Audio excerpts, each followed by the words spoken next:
Assalamualaikum warahmatullahi wabarakatuh. How are you, students?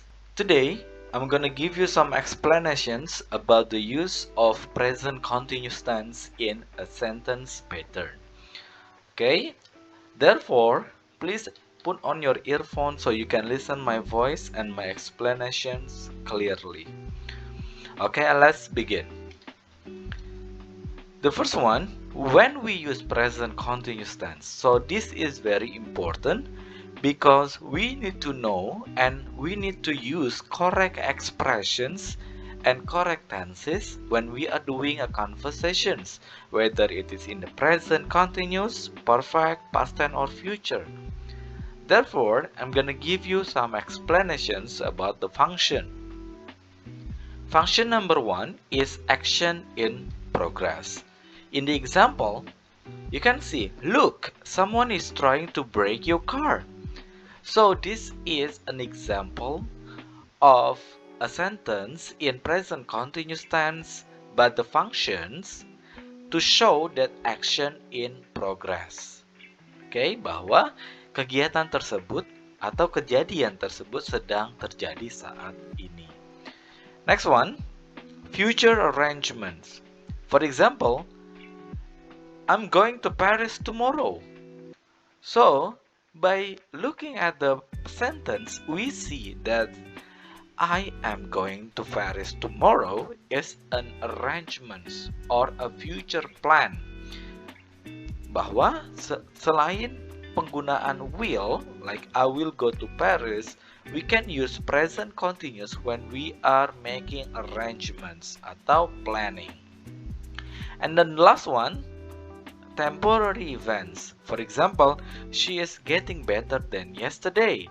So this is also using present continuous tense because from the sentence we see it is temporary events because the actions or the condition is always changing. It never be a permanent conditions.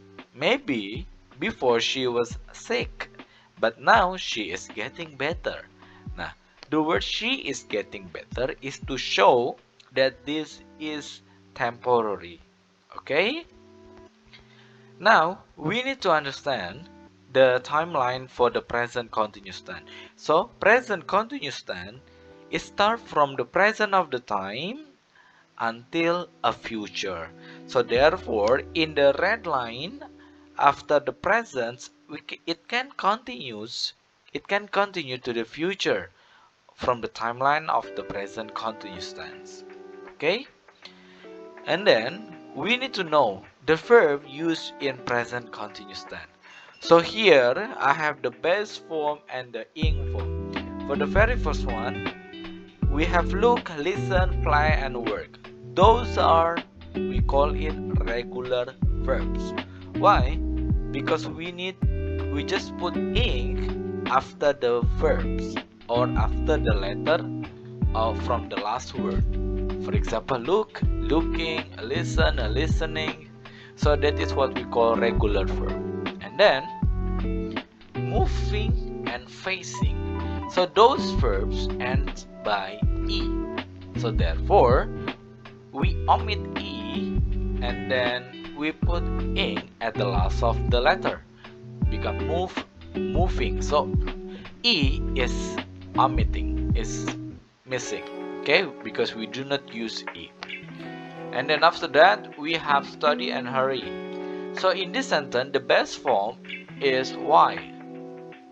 Therefore, if the best form ends by y letter, it does not change. We just put ing form, like study becomes studying and hurry becomes hurrying. And then the last one, if the best form which end in vowels, look at here, we have vowels like I and E. Those are vowels. And then single consonants. Consonant is E and R.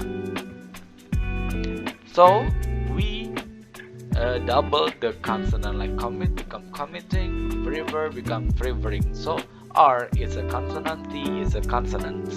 And then last one, vowel plus consonant here, the consonant is double if the base form ends in a vowel. Okay? But because this is not, so we just only use a single consonant like travel, traveling, control, controlling. Not double L, not traveling or controlling. Okay? So we use single consonant. So those are the verb used in present continuous. And the next one, the positive sentence pattern. So how do we make the present continuous tense? We need a subject, auxiliary be, and base form, or we call it main verb. For example, we have subject like I, the auxiliary be is am, and the main verb is speaking. So I am speaking. So this sentence is a present continuous tense. And we have another subject like you, they, and we. So these subjects use the same auxiliary be, that is are, and then we use main verb base form with ing, like reading, playing, and writing. Listen, sometimes you write you reading, they playing. That is actually wrong because you need an auxiliary be when the main verb ends with ing. Okay? And then also the subject like he, she, and it has those are have the same auxiliary be like is, and also the main verbs the same like above. Okay, so this is for the positive sentence pattern. And then for the negative one, we use subject for like the previous one. And what makes it different, we just put not after the auxiliary be, like I am not speaking. So those are the same pattern like I, you, they, and we put not after the auxiliary be, and he, she, and it, we put not after the auxiliary be. Okay, so that is the way how we use negative sentence pattern in present continuous. Next one, what about interrogative sentence pattern? In interrogative sentence pattern, we put an auxiliary be here at the first of the sentence. So this is becoming the starting of the sentence. Okay, remember when we want to make a question in present continuous, we put an auxiliary be at the first of the sentence. Like for example, am I speaking? So am is an auxiliary be. It is put in the first of the sentence, and then after take a subject and base form. And do not forget to put a question mark after the sentence. And then after that we have the other subject like is she writing, or is he writing, or is it writing? So is it writing? Or maybe are you playing? Are they playing? Are we playing? So these are actually the best sentence pattern for positive, negative, and interrogative in present continuous tense. Okay? I hope you understand these very simple explanations. And the next one, we comes into the functions. Remember, the most important of learning tenses is you know when to use these tenses. Why? Because sometimes you can answer the question, but you do not know exactly when to use it. Function number 1, the mechanic is fixing the car now. Okay, so what kind of function is it? Take a look in here, because before we identify the functions, we see and analyze the sentence. We see the mechanic is becoming the subject, and is becoming the auxiliary verb, and fixing is becoming a main verb. So if we see a picture here, so there is an action in progress, so we can assume that the use of present continuous in this function is to show there is an action in progress. So this is the function for number 1. Next one, function number 2. She is going to Paris. Okay, remember what kind of function is it? Okay, we analyze the sentence. So she is the subject, is becoming an auxiliary verb, and going is becoming the main verb. So this is a future arrangement. So from the sentence you can identify by yourself, so whether it is action in progress or a future arrangement. Okay, for your information, future arrangement mean a planning, perencanaan. Okay, next one, full sentence again for the function number 3.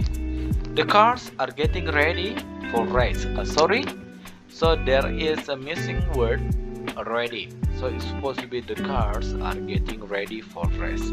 So from this sentence, the car, we have the subject and are is becoming an auxiliary verb. Getting is a main verb.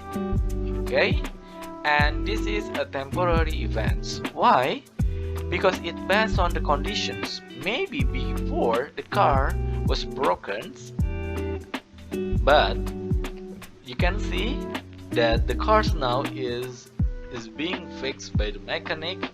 So you can say, oh, the cars are getting ready for the events or for the race. So this is a temporary event because it is changing from the broken car or the car that is not ready and become the car that is ready for race.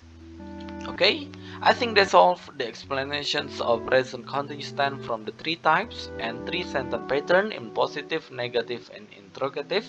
I hope you understand these presentations and these simple explanations. You may leave your comments and like the video if you like these explanations and you want to have this explanation for the next sessions, and subscribe and make more videos that is useful for you to understand more contents about English, especially for tenses and grammar. Thank you very much. Wassalamualaikum warahmatullahi wabarakatuh.